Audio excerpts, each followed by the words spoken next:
Hi everybody, we are going to be activating some biochar today. Biochar is pretty much just charcoal that has been burned, mostly different plant parts, and it retains water and moisture really well, and we are going to activate it. Here's some that's being activated right now. By basically hydrating it with an all-natural fertilizer that's made of fermented vegetables. And we're going to let it sit for about 2 weeks to make sure that all the nutrients have gone into the charcoal.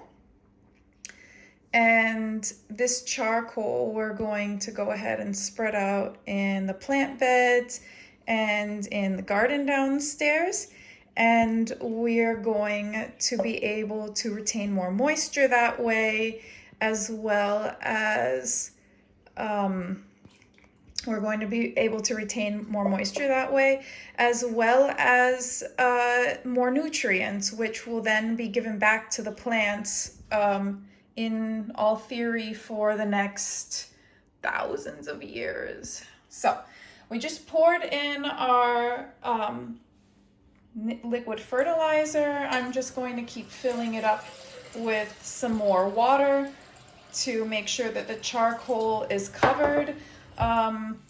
With the smaller jars that I already have set up going, I've made the experience that basically keep filling it with water, and then the charcoal just keeps sucking in the water. So what I'm doing right now is I keep adding water once the charcoal has completely soaked up all the water, and at some point it won't soak up any more water, which this takes about 1 to 2 weeks.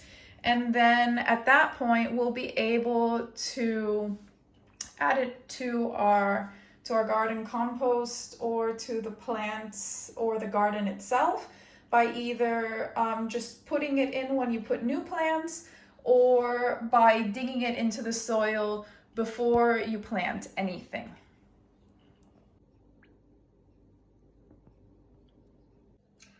As you see, the water is very slowly sickering its way down into the charcoal.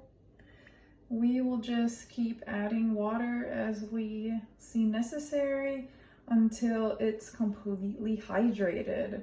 This water and these minerals will be released back into our plants, which is really good for plants that need a lot of nutrients. For example, pumpkins and tomatoes, and will be available for them the whole season long, even next year and years to come,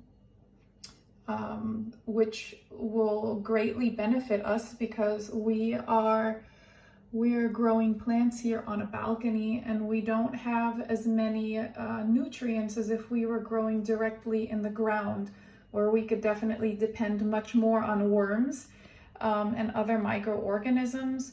Those, when you have a balcony garden, you have to go ahead and bring them upstairs, so to speak. So the left one already has its water all soaked up. We'll go ahead and look at it on the side. So I don't know if you can see that really well. The water is in, but there are still some air bubbles, so we're gonna go ahead and add, sorry about that, just a little more water, and just keep letting it sicker its way back down.